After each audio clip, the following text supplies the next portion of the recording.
पर्खाउनु पर्दा नि के गर्नु आज मरे भोलि 2 दिन भन्छ बाचुन्जेल त रमाइलो गर्नु पर्छ हैन एकदम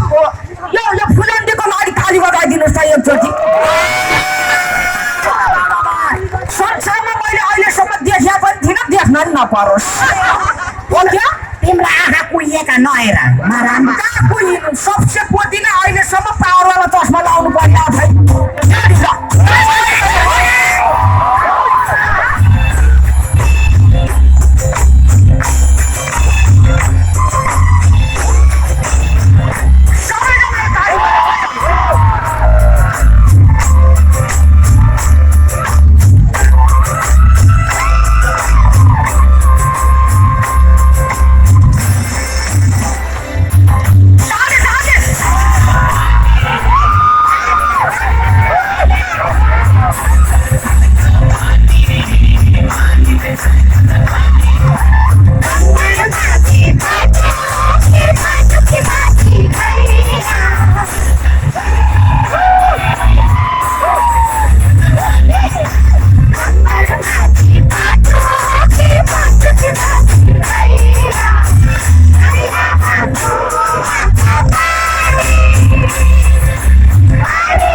बाप रे बाप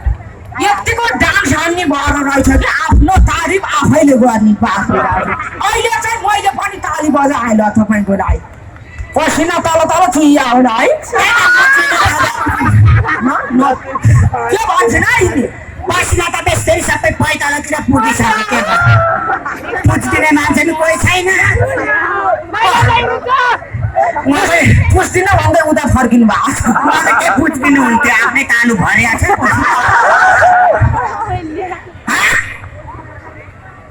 के भन्नुभयो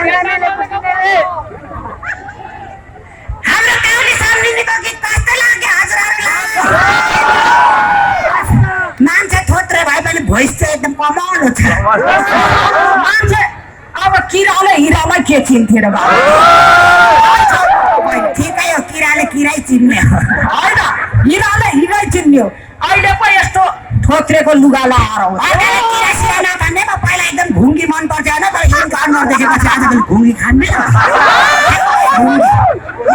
मुगी यस्तो बेटारेको हुन्छ म त सर्वत्र छुटा चुडेलसम्म ठिकै हो है किनभने नाति नदिन तर्सी आफू मैलाई देखेर राति त म त ढोका थुनेर थुप्रै सुत्छु केटाकेटी तर्सिन्छ भोलि बिहामा बिहे गरे भने बुढा पनि तर्सिएर भाग्ला भन्ने डर छ मलाई गाह्रो छ सम्झि यिनी मरेर भुट भएर तर्साउँदा नि म त तर्सिन्न अहिले जिउँदैमा तर्साउँथे तर्सिन्न होइन तपाईँको सास त मैले नै लान्छु लौका म त आउने हो चुडेल बनाएर तपाईँको घाँटी समाएर लाने हो मलाई नराम्रो भन्ने गरी सबलाई लान्छु म जे पर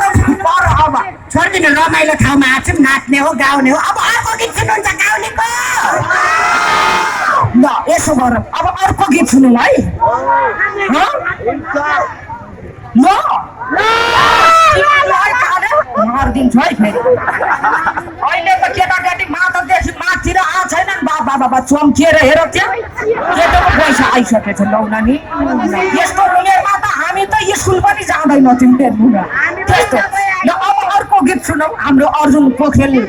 सरको चाहिँ नि शब्द सङ्गीतमा हाम्रो सुरेश लामाजी र मैले गाएको कति गर्मी भएको छ नानीले यस्तो यस्तो गर्दै नानी के हो कुरा बताइदिनुहोस् के हो कुरा यिनले त के हो कुरा भनेछ क्या मैले गीत भनिहालेको छु या पसिना पनि यति धेरै आएको छ सबैले ताली बजाऊ है नाचौ पनि है सबैले नाचौ छिटो हात बोलाउनु